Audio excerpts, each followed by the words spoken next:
Fala aí, pessoal, como é que vocês estão? Vídeo de segunda-feira, agora são 7h27, dia 19 de agosto. E o tema que vocês viram na thumb, falar sobre a importância da reserva de emergência, porque foi um assunto que eu tive com a minha esposa esse fim de semana, né? A gente relembrou uma história que agora eu não tenho certeza se faz 10 ou 11 anos, agora esse ano. Mas vocês vão entender o porquê que a gente não lembra. Eu vou contar para vocês o que aconteceu comigo e para mostrar para vocês a importância da reserva de emergência, para a gente tirar um pouco esse mito do que a reserva de emergência é apenas para cobrir o seu custo se você for mandado embora. Vou contar uma história para vocês que aconteceu comigo. E até no final tem uma polêmica que vocês vão entender o porquê. Talvez seja polêmica para uns, para outros não, e eu não estou muito importando com isso. Agora eu não tenho certeza se foi 2013 ou 2014, eu estava trabalhando e comecei a sentir uma dor de cabeça muito forte. Senti uma dor de cabeça, eu lembro direitinho, eu lembro desse momento, somente desse momento.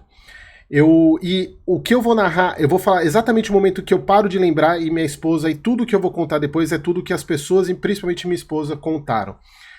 Eu estava trabalhando e senti uma dor de cabeça muito forte e falei, eu vou embora.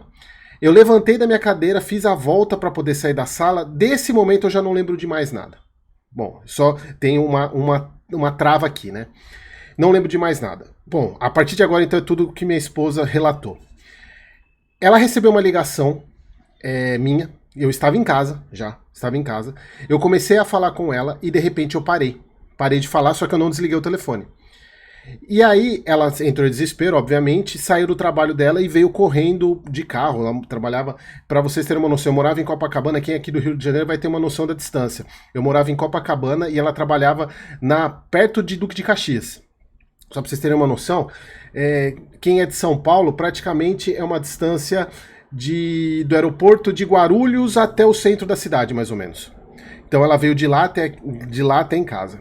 Ela chegou em casa, eu estava indo de cabeça na parede, andando em pé, andando de cabeça na parede. De cabeça na parede.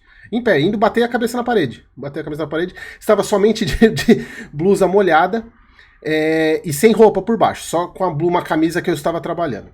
Ela chamou o SAMU e o SAMU veio até que veio rápido, né? Veio rápido esse processo, acho que não deu meia hora do que ela chamou, foi até interessante a rapidez. E porque o meu elevador naquele prédio, ele não podia descer com máquina, então eu tinha que descer de cadeira de rodas. Eles tiveram que me amarrar na cadeira de rodas porque eu não consegui, eu não parava de me debater. Depois eu vou explicar o porquê dessas coisas. Eu não parava de me debater. Então a primeira suspeita foi que eu tivesse um AVC. Tomar meu café. Lembrando aqui, pessoal, que essa caneca não é da Brahma. Então a primeira suspeita foi de um AVC. Então eles me levaram, desceram até o Miguel Couto, né, que é um hospital público ali perto do Jockey, que é o mais próximo, que era o mais próximo. Normalmente o SAMU daquela região leva para o Miguel Couto. Só um parênteses, pessoal, a minha esposa conversou com o porteiro que uma pessoa me trouxe até em casa. Ou seja, pelo que depois eu fiquei sabendo, eu vomitei no metrô, eu vim de metrô. Pra vocês verem, eu não lembro de nada. Eu vim do metrô, só que eu vomitei e alguma boa alma me trouxe até em casa. Pra vocês terem noção, o porteiro viu que a pessoa me deixou e foi embora. Fui até em casa. Bom, então, onde eu tava? No Miguel Couto. Aí eu cheguei no Miguel Couto e a médica de lá foi a primeira, tirando obviamente a minha esposa de tudo que ela fez, que se ela não tivesse voltado, não tivesse dado bola, provavelmente a hora que ela chegasse em casa eu estaria morto. Chegamos no Miguel Couto e a médica de cara suspeitou de meningite. Porque eu tava travado, eu tava com essa parte travada aqui na nuca. Só que, para você descobrir a meningite, e aí daqui a pouco a gente vai entrar com a questão da reserva de emergência, você precisa fazer um exame, que é o exame do líquor, que você coloca uma agulha no meio da coluna para tirar o líquido que fica dentro do osso, né, o líquido, eu não lembro o nome desse líquido agora, fugiu da minha cabeça. Que você tira porque a meningite é uma infecção que dá entre o cérebro e o crânio, que é o líquido que fica aqui, é uma camada, é na meninge, né, que é uma membrana que fica, que ela, na verdade, ela protege o cérebro de contato com o osso, né, para não ter o impacto e bater no osso, né, porque, obviamente, é bem apertadinho, mas tem algumas pessoas que sobra um pouco de espaço, mas é bem apertado, então, para não ter o atrito. Então, chegou ela suspeitou por causa dos meus sintomas e por causa da minha coluna travada, da meu pescoço travado, ela já entrou com um antibiótico forte, um antibiótico de alto espectro. Tanto é que a gente descobriu depois que foi esse, assim, na verdade é que nem o Lito fala sobre queda de avião, que não é nenhum motivo único que faz um avião cair, assim como não foi nenhum motivo isolado que me fez sobreviver e não ter nenhuma sequela. Primeiro entrou com esse antibiótico. E eu tava, obviamente, apagado, né, pessoal? Apagado. E aí, foi interessante porque depois que ela entrou, e eu tava lá no Miguel Couto, precisavam descobrir qual era o que eu tinha. E como tinha suspeita de meningite, tinha que fazer esse exame do líquor. E isso era de madrugada, tá, pessoal? Foi durante o dia, aí eu fiquei internado lá no Miguel Couto, era de madrugada. Até para poder me remover para um hospital do meu plano de saúde, remover para o hospital, precisava saber o que eu tinha. Já se suspeitava da meningite, mas não sabia qual era e que tipo, que tem. A gente tem vários tipos de meningite. Tem meningite viral, meningite fúngica, meningite bacteriana, que é a mais severa, e dentro da bacteriana tem vários tipos de bactérias também que dão a meningite. Aí, para se descobrir, precisava desse exame. E o laboratório do hospital só abriria no outro dia. E aí que entrou a reserva de emergência. Por quê? A gente precisou, tinha um laboratório que a médica ela indicou, que viria na hora fazer a coleta, só que custava. E, pessoal, nesse momento, você não está muito preocupado em saber como é que você vai, onde que está o seu dinheiro. Você precisa ter o dinheiro na mão para fazer isso. E aí, pessoal, entra a questão seguinte. Algumas pessoas falam, Eric, a sua esposa podia ter usado o cartão de crédito? Não sei, porque a gente não sabe, ela não lembra direito como é que estava a questão se tinha a máquina para passar. Lembrando, pessoal, foi 2013, 2014, já faz 10 anos. Por mais que seja recente, você sabe que a evolução não tinha Pix naquele momento, DOC não ia funcionar, TED não ia funcionar. Então você precisava do dinheiro imediatamente, porque precisava pagar na hora para fazer o exame.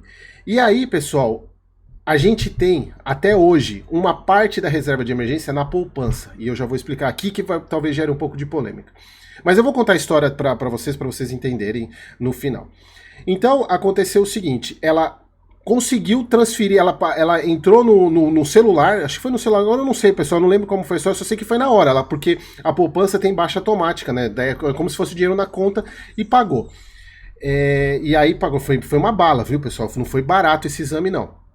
Foi uma bala, e aí pagou o exame e descobriu qual era a meningite que eu tinha, que se a gente for pegar na literatura, é a mais severa que tem, é a meningocócita, aí tem lá o gram negativo, não sei o que, né? É a meningocócita. E aí, com isso, já pôde fazer um tratamento com antibiótico melhor. E nisso, já chamou a ambulância para transferir. A ambulância também precisou ser paga com o dinheiro, porque tem ambulância do plano, só que, para até ela chegar, porque ali, pessoal, por mais que seja um hospital muito bom, Miguel Couto ele é referência, inclusive, em emergência de tiro, né, de pessoas com tiro, mas a parte de meningite não é especialidade. Então eu fui transferido para o Espanhol, que é um hospital até que não existe mais hoje. E a ambulância também precisou ser paga na hora, com dinheiro. E aí eu não sei se minha esposa sacou o dinheiro, se ela conseguiu transferir, não sei que conseguiu pagar e eu fui transferido pro Espanhol. Isso, e na segunda noite, só pra vocês terem noção do drama, pessoal, na segunda noite, o médico, minha mãe veio ela veio no mesmo dia lá de São Paulo pra cá, e ficar minha mãe e minha esposa. O médico chegou pras duas e falou: ele talvez não passe de hoje. Olha pra vocês verem, pessoal, o drama que foi a minha vida nesse momento. Eu não lembro de nada, tá, pessoal? Não sei de nada. Mas eu passei, tanto é que eu estou aqui. Foram 2 semanas em coma induzido. Eu perdi 25 quilos, pra vocês terem noção, pessoal. Eu parecia esquelético. Eu parecia, assim, emagreci muito. Por quê? Quando você é induzido ao coma, até para o seu... Porque qual que é a ideia de você induzir uma pessoa ao coma? É que ela foque toda a energia para tratar a doença. E o restante vai pro saco. Energia para músculo, para tudo não é usado. Então você emagrece muito. Bom, tô aqui. Não tive, graças a Deus, nenhuma sequela. Tenho um pouco de dor de cabeça. Praticamente toda semana eu tenho um evento de dor de cabeça muito sério. Porque obviamente ficou feridas, né? Mas assim, pessoal, essa meningite, eu acho que se alguém que estiver assistindo conhece alguém que já teve ou conhece casos, é uma doença muito séria. Acho que é uma das piores doenças que tem, porque se você não morre, você tem uma sequela, ou fica cego, ou você fica paralítico, ou você fica vegetal, porque ela afeta diretamente o cérebro, pessoal. Então, assim, eu tive muita sorte, e graças a Deus colocou pessoas no meu caminho, né? Tanto a minha esposa, que eu devo praticamente a minha vida a ela, e essa médica do Miguel Couto, e o próprio Hospital Espanhol, que conseguiu fazer o tratamento correto para mim, né? Então, não tive, graças a Deus, nenhuma sequela. Mas voltando ao assunto da reserva de emergência, pessoal, é mais para mostrar para vocês, primeiro, que reserva de emergência, ela não é somente para quando você perde o emprego, que é o que todo mundo vende. Reserva, você precisa ter custo de sua vida para quando você for mandado embora, você ter o dinheiro ali para poder manter o seu custo de vida por 6 meses até se você se realocar. Obviamente que é isso. Pessoal, mas isso não é emergência. Emergência é isso que eu passei. Emergência é você ter um problema sério que você precisa de dinheiro na hora. Você não pode. E aí, quando eu falo é o seguinte, e as pessoas, quando eu falei que eu tenho uma parte, algumas pessoas sabem, agora publicamente eu falando que uma parte da minha reserva de emergência tá na poupança. Aí muitas pessoas podem criticar, Eric, mas você pode ter outras opções que pode render mais. Eu concordo que tem. Mas primeiro, tem uma questão emocional aí. E aí é uma questão da minha esposa, que ela faz questão de ter uma parte de dinheiro na poupança, exatamente para a qualquer momento do dia, de 24/7, ela pode, com o cartão de débito, pagar qualquer coisa. Ou simplesmente ela pode transferir esse dinheiro via Pix para qualquer coisa hoje com Pix, né? Obviamente, pessoal, a gente tem, eu vou falar, tem outras opções que daria para fazer a mesma coisa, mas tem uma questão pessoal. Mas o que eu falo é o seguinte, pessoal, reserva de emergência não é investimento. Ela não é investimento. O que eu sou contra, e eu trabalho muito para a parte de educação financeira, é para mostrar para as pessoas que existem maneiras muito melhores de você investir. E poupança não é investimento. Tanto é que você perde dinheiro deixando dinheiro na poupança. Isso é comprovado, você perde para a inflação, você perde para o Tesouro Direto, que é um investimento mais seguro do país, inclusive mais seguro que a poupança, então não tem muito sentido você deixar o seu dinheiro num investimento que é menos seguro e rende menos. Não faz o menor sentido. Mas, voltando ao ponto cerne da questão, reserva de emergência não é investimento. Reserva de emergência é como o próprio nome diz, é um colchão, é uma reserva que você tem para usar a qualquer momento. E aí, pessoal, eu sempre faço essa pergunta, imagina se, no momento que minha esposa está com um nível emocional lá em cima, sabendo que o marido dela, se coloque no lugar dela, você, que pode até criticar essa questão de ter reserva de emergência na poupança, uma parte dela, porque não é toda que eu tenho. Na poupança, se coloque no lugar dela, ou no seu lugar, imagine o seu companheiro ou companheira estando entre a vida e a morte, e você tendo que pensar como que você vai pegar o dinheiro que tá... Imagina, primeiro, a gente tá falando de madrugada. CDB, talvez tenha alguns CDBs que tenham liquidez hoje, né? Atualmente tem, naquela época não tinha, né? CDB, por exemplo, Banco Inter, que é liquidez baixa automática, você conseguiria fazer. Você não tem o tesouro. Se o tesouro, sua reserva de emergência estiver no Tesouro Selic, você não vai conseguir usar o dinheiro. Por quê? Você precisa fazer a baixa, vai cair somente no dia seguinte na sua conta. Porque você está de madrugada, você nem vai conseguir fazer a baixa. Você vai ter que esperar a corretora abrir para você fazer a baixa e o dinheiro cai após o meio-dia. Então, pessoal, existem alguns investimentos, como eu sempre falo, o Tesouro Selic, obviamente, é um melhor ativo, melhor investimento, melhor em questão de segurança. Mas não deixem sua reserva de emergência somente no Tesouro Selic. Isso aqui é o Eric falando, pessoal. Por quê? Porque você pode precisar de dinheiro de madrugada. Você pode precisar de dinheiro de fim de semana. Obviamente, pessoal, hoje, dificilmente em algum lugar que você não vai conseguir usar um cartão de crédito, você não vai conseguir usar um cartão de débito, né, que você consiga... Débito também não vai adiantar, porque você vai precisar ter o dinheiro. Mas você consegue pagar no dia seguinte. Obviamente que hoje as coisas melhoraram muito. Mas assim, isso é o que o Eric está falando. Obviamente eu não tenho, a minha reserva de emergência ela está diversificada em 3 lugares. Eu tenho o Tesouro Selic, eu tenho poupança e tenho o fundo do DI lá, o trend da XP. Mas eu tenho, e isso é muito mais por causa da minha esposa do que por mim mesmo. Eu não teria esse dinheiro na poupança. Mas quem sou eu para falar para ela, ela quer ter uma parte pequena de uma reserva de emergência que, se ela precisar a qualquer momento do dia, ela pode usar. Até porque, pessoal, a minha esposa, ela não tem o conhecimento financeiro que eu tenho, ela não tem todos os acessos. Obviamente, se acontecer alguma coisa comigo, eu tenho uma lista com todas as senhas, com tudo, para ela poder acessar tudo, porque sou eu que cuido dos investimentos aqui em casa. Mas se acontece alguma coisa comigo, como aconteceu, ela precisa ter acesso ao dinheiro rapidamente. E não tem lugar melhor do que a poupança, porque a poupança está ali na conta dela.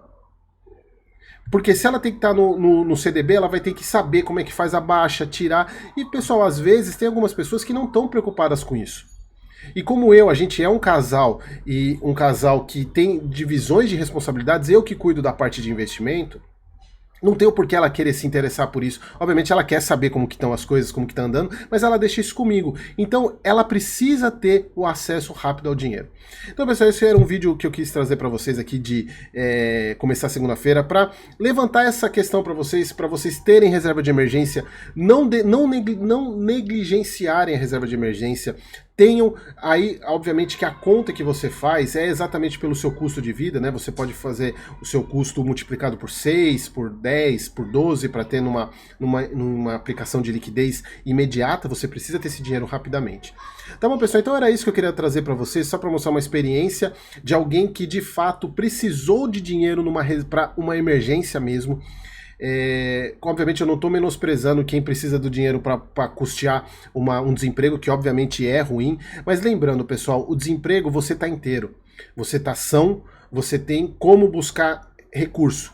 Quando você está numa emergência que você está apagado, você não tem como buscar isso, então você precisa ter o dinheiro rapidamente. Tá bom, pessoal? Então foi uma reflexão aí para vocês começarem o dia e não negligenciem. A mensagem que eu posso deixar no vídeo de hoje é: não negligencie a reserva de emergência. Tenham reserva de emergência e, principalmente, diversifiquem o local onde vocês coloquem. Não deixem a reserva de emergência somente, por exemplo, no Tesouro Selic, para não ter o problema de, como apareceu na pandemia, que até o próprio Tesouro Selic fechou, tá bom? Então diversifiquem também a reserva de emergência e boa semana para vocês.